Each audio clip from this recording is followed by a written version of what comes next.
ایک دن حضور مسجد میں نماز پڑھا رہے تھے کہ پیچھے حضرت علی بھی نماز کھڑے ہو کر پڑھ رہے تھے کہ اچانک حضرت علی نے نماز توڑ دی اور فوراً پھر گھر چلے گئے۔ جو ہی آپ صلی اللہ علیہ وسلم کی نماز مکمل ہوئی اور سلام پھیرا تو حضرت علی کو فوراً بلایا اور نماز توڑنے کی وجہ پوچھی تو حضرت علی رضی اللہ تعالی عنہ نے عرض کیا کہ میں نے نماز اس لیے توڑی اور میں گھر چلا گیا کیونکہ مجھے بسم اللہ الرحمن الرحیم۔ ویسے تو ہر صحابی سے آپ صلی اللہ علیہ وسلم کو پیار تھا، ہر صحابی آپ صلی اللہ علیہ وسلم کا جانثار ساتھی اور محبوب تھا، لیکن بعض ایسے خوش نصیب بھی ہیں جن سے آپ صلی اللہ علیہ وسلم کو خاص تعلق اور محبت تھی۔ ان میں حضرت علی کرم اللہ وجہ الکریم کی ذات گرامی بھی ہے۔ حضرت علی رضی اللہ تعالی عنہ سے آپ صلی اللہ علیہ وسلم کو جو تعلق کی خاطر تھا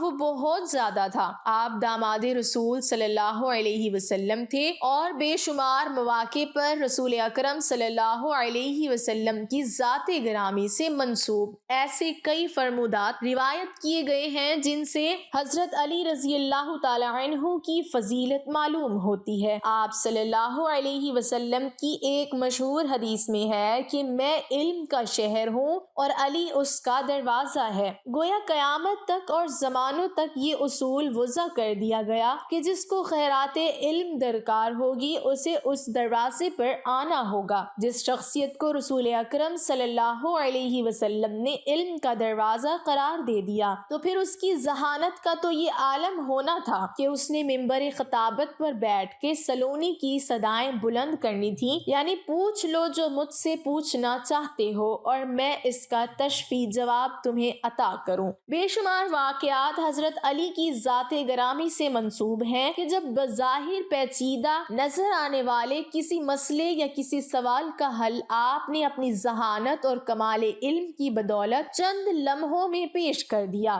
آج ہم حضرت علی رضی اللہ تعالی عنہ کی ذات گرامی سے منسوب ایک واقعہ آپ کے ساتھ شیئر کرنے جا رہے ہیں جن سے آپ کے علم و فضل کے مرتبے کو سمجھنے میں مدد ملے گی۔ ناظرین، ایک مرتبہ حضرت سیدنا عمر رضی اللہ تعالی عنہ کے عہد خلافت میں ایک لڑکے کو زنا کے جرم میں سزا دینے کے لیے لے جایا جا رہا تھا۔ واضح رہے کہ اسلام میں شادی شدہ زانی کے لیے سنگساری اور غیر شادی شدہ کے لیے 80 کوڑے بطور سزا ہے۔ وہ لڑکا اونچی آواز سے پکار رہا تھا کہ میں بے گناہ ہوں، مجھے سزا نہ دی جائے۔ اسی اثناء میں حضرت علی رضی اللہ تعالی عنہ کا وہاں سے گزر ہوا تو حضرت علی نے اس لڑکے کی پکار سن کر سرکاری اہلکاروں کو رکنے کا حکم فرمایا اور لڑکے سے پوچھا کیا معاملہ ہے۔ لڑکے نے حضرت علی رضی اللہ تعالی عنہ سے عرض کی کہ جناب، جس جرم کا الزام مجھ پر لگایا جا رہا ہے میں نے وہ جرم نہیں کیا ہے اور اس جرم کا مجھ پر الزام لگانے والی میری ماں ہے۔ حضرت علی نے یہ سن کر سرکاری اہلکاروں کو وہیں روکا اور کہا کہ اس لڑکے کی سزا فی الحال روک دی جائے، میں اس کیس کو دوبارہ سنوں گا، اگر یہ لڑکا گنہگار ہوا تو تب سزا دینا۔ دوسرے دن حضرت علی نے عورت اور لڑکے کو عدالت میں طلب فرما دیا۔ حضرت علی نے الزام لگانے والی عورت سے دریافت کیا کہ کیا اس لڑکے نے تیرے ساتھ دست درازی کی ہے اور وہ جرم کیا ہے جس پر تو نے اسے سزا کے لیے پیش کیا تھا۔ اس عورت نے اثبات میں سر ہلا دیا اور کہا کہ ہاں۔ اس پر حضرت علی نے اپنا رخ لڑکے کی جانب موڑا اور اس سے پوچھا کہ یہ عورت تیری کیا لگتی ہے۔ اس نے کہا یہ عورت میری ماں ہے، جس پر عورت نے اس لڑکے کو بیٹا ماننے سے انکار کر دیا۔ اس عورت کے انکار پر معاملہ گھمبیر ہو گیا۔ فیصلہ سننے کے لیے لوگوں کا بہت بڑا مجمع اکٹھا ہو چکا تھا۔ حضرت علی رضی اللہ تعالی عنہ نے فرمایا تو اچھا ہے اے عورت، میں اس لڑکے کا تیرے ساتھ اتنے حق مہر کے بدلے نکاح کرتا ہوں۔ تو عورت چیخ اٹھی کہ علی، کیا کسی بیٹے کا ماں کے ساتھ نکاح ہو سکتا ہے؟ حضرت علی نے جواب فرمایا کہ تیرے اس دعوے کا کیا مطلب ہے؟ اس عورت نے جواب دیا اے علی، یہ لڑکا تو واقعی میں میرا بیٹا ہے۔ اس پر سیدنا علی رضی اللہ تعالی عنہ نے فرمایا کہ کیا کوئی بیٹا اپنی ماں کے ساتھ دست درازی کر سکتا ہے؟ عورت نے کہا کہ ہرگز نہیں۔ تو حضرت علی نے پوچھا کہ تو نے اپنے بیٹے کے اوپر ایسا گھٹیا الزام کیوں لگایا؟ عورت نے جواب دیا، میری شادی ایک چھوٹی عمر میں امیر کبیر شخص سے ہوئی تھی، اس کی بہت زیادہ جائیداد تھی، یہ بچہ ابھی کم سن دودھ پیتا ہی تھا کہ میرا خاوند مر گیا، تو میرے بھائیوں نے مجھے کہا کہ یہ لڑکا تو اپنی باپ کی جائیداد کا وارث ہے، اس کو کہیں چھوڑ آؤ۔ میں اسے کسی آبادی میں چھوڑ آئی، ساری جائیداد میری اور بالآخر میرے بھائیوں کی ہوگی۔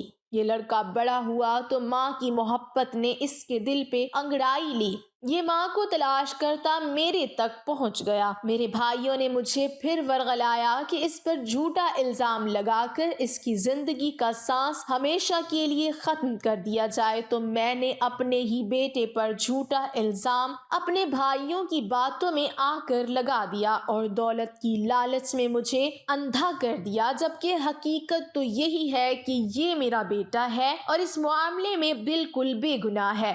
جب اس واقعے کا علم امیر المومنین سیدنا عمر بن خطاب رضی اللہ تعالی عنہ کو ہوا تو آپ رضی اللہ تعالی عنہ نے فرمایا کہ اگر آج علی نہ ہوتے تو عمر ہلاک ہو جاتا۔ اور ناظرین، یوں حضرت علی رضی اللہ تعالی عنہ نے اپنی ذہانت کے بلبوتے پر ایک پیچیدہ مسئلے کی گرہ کھول دی اور ایک بے گناہ کو سزا ملنے سے بچا لیا۔ ایک دن حضور اکرم صلی اللہ علیہ وسلم نے نماز عصر پڑھائی تو پہلا رکوع اتنا طویل فرمایا کہ گمان ہوا کہ شاید رکوع سے سر نہ اٹھائیں گے۔ پھر جب آپ صلی اللہ علیہ وسلم نے رکوع سے سر اٹھایا اور نماز ادا فرما لینے کے بعد آپ صلی اللہ علیہ وسلم نے اپنا رخ انور محراب سے ایک جانب پھیر کر فرمایا کہ میرا بھائی اور چچا زاد علی بن ابو طالب کہاں ہیں؟ حضرت علی رضی اللہ تعالی عنہ نے آخری صفوں سے عرض کیا، لبیک، یعنی میں حاضر ہوں یا رسول اللہ صلی اللہ علیہ وسلم۔ تو آپ صلی اللہ علیہ وسلم نے فرمایا، اے ابو الحسن میرے قریب آ جاؤ۔ چنانچہ حضرت علی رضی اللہ تعالی عنہ آپ صلی اللہ علیہ وسلم کے قریب آ کر بیٹھ گئے۔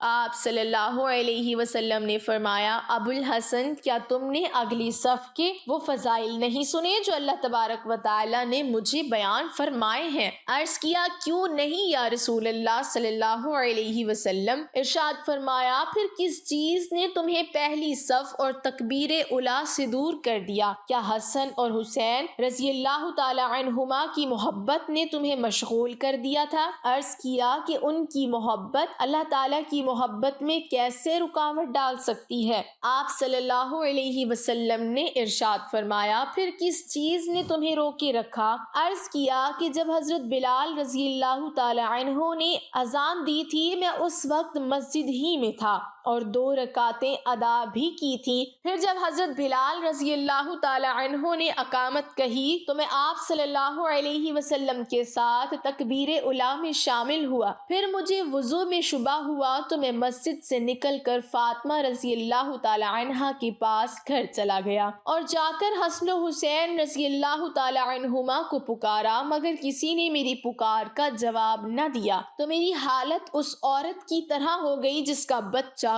گم ہو جاتا ہے یا ہانڈی میں ابلنے والے دانے جیسی ہو گئی۔ میں پانی تلاش کر رہا تھا کہ مجھے اپنے دائیں جانب ایک آواز سنائی دی اور سبز رومال سے ڈھکا ہوا سونے کا پیالہ میرے سامنے آ گیا۔ میں نے رومال ہٹایا تو اس میں دودھ سے زیادہ سفید، شہد سے زیادہ میٹھا اور مکھن سے زیادہ نرم پانی موجود تھا۔ میں نے نماز کے لیے وضو کیا، پھر رومال سے تری صاف کی اور پیالے کو ڈھانپ دیا۔ پھر میں نے پیچھے مڑ کر دیکھا تو مجھے کوئی نظر نہ آیا، نہ ہی مجھے یہ معلوم ہو سکا کہ پیالہ کس نے رکھا اور کس نے اٹھایا۔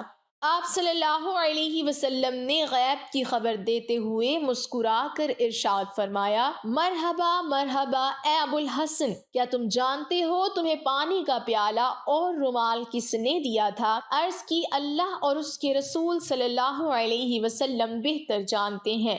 ارشاد فرمایا، پیالہ تمہارے پاس حضرت جبرائیل علیہ السلام لے کر آئے اور اس میں خزیرۃ القدس کا پانی تھا۔ اور رومال تمہیں حضرت میکائیل علیہ السلام نے دیا تھا۔ حضرت اسرافیل علیہ السلام نے مجھے رکوع سے سر اٹھانے سے روکے رکھا یہاں تک کہ تم اس رکعت میں آ کر مل گئے۔ اے ابو الحسن، جو تم سے محبت کرے گا اللہ تبارک و تعالی اس سے محبت کرے گا، اور جو تم سے بغض رکھے گا اللہ تبارک و تعالی اسے ہلاک کر دے گا۔ ایک مرتبہ حضرت علی رضی اللہ تعالی عنہ کے پاس ایک سائل آیا اور سوال کیا۔ آپ رضی اللہ تعالی عنہ نے حضرت امام حسن رضی اللہ تعالی عنہ سے کہا کہ اپنی ماں کے پاس جاؤ اور ان سے کہو کہ میں نے انہیں جو 6 درہم دیے ہیں ان میں سے 1 درہم دے دیں۔ حضرت امام حسن رضی اللہ تعالی عنہ گئے اور آ کر کہا کہ والدہ کہتی ہیں کہ وہ 6 درہم آپ رضی اللہ تعالی عنہ نے آٹے کے لیے رکھے ہیں۔ آپ رضی اللہ تعالی عنہ نے فرمایا کہ اس آدمی کا ایمان سچا نہیں ہو سکتا جب تک کہ اس بندے کو اس چیز پر جو اللہ کے قبضے میں ہے زیادہ اعتماد نہ ہو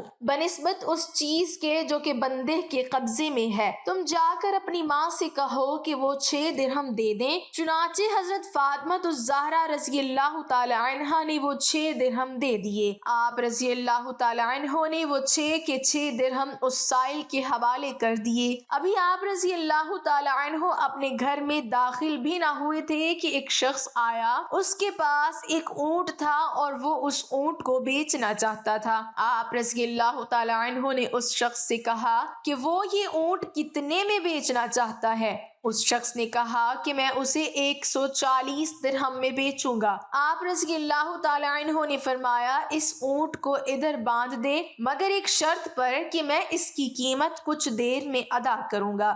اس شخص نے رضامندی ظاہر کر دی اور اونٹ باندھ کر چلا گیا۔ حضرت علی رضی اللہ تعالی عنہ ابھی کھڑے ہی تھے کہ ایک اور شخص آیا اور اس نے آپ رضی اللہ تعالی عنہ سے دریافت کیا کہ یہ اونٹ کس کا ہے؟ آپ رضی اللہ تعالی عنہ نے فرمایا یہ اونٹ میرا ہے۔ اس شخص نے کہا کیا آپ کا ارادہ اسے بیچنے کا ہے؟ آپ رضی اللہ تعالی عنہ نے فرمایا ہاں۔ اس شخص نے قیمت پوچھی تو آپ رضی اللہ تعالی عنہ نے اس اونٹ کی قیمت 200 درہم بتائی۔ اس آدمی نے 200 درہم دے کر وہ اونٹ لے لیا۔ کچھ دیر بعد وہ شخص آیا جس سے آپ رضی اللہ تعالی عنہ نے اونٹ لیا تھا۔ آپ رضی اللہ تعالی عنہ نے اسے 140 درہم دیے اور 60 درہم لے کر حضرت فاطمہ الزہرا رضی اللہ تعالی عنہا کے پاس آئے اور انہیں وہ 60 درہم دے دیے۔ حضرت فاطمہ الزہرا رضی اللہ تعالی عنہا نے پوچھا کہ یہ کہاں سے آئے؟ حضرت علی رضی اللہ تعالی عنہ نے فرمایا یہ وہ ہے جس کا اللہ تعالیٰ نے وعدہ کیا ہے اور ہم نے حضور نبی کریم صلی اللہ علیہ وسلم سے سنا ہے کہ جو اللہ تعالیٰ کی راہ میں 1 خرچ کرے گا اسے 10 ملیں گے۔ چنانچہ میں نے اس سائل کو 6 درہم دیے اور اللہ تعالیٰ نے مجھے اس کے عوض 60 درہم دے دیے۔ اللہ تعالیٰ ہمیں اہل بیت سے محبت اور ان کے بتائے گئے طریقوں پر عمل کرنے کی توفیق عطا فرمائے اور ہمارا خاتمہ ایمان پر فرمائے، آمین۔ ناظرین، کمنٹ باکس میں اللہ تعالیٰ کے 99 ناموں میں سے ایک نام ضرور ٹائپ کریں۔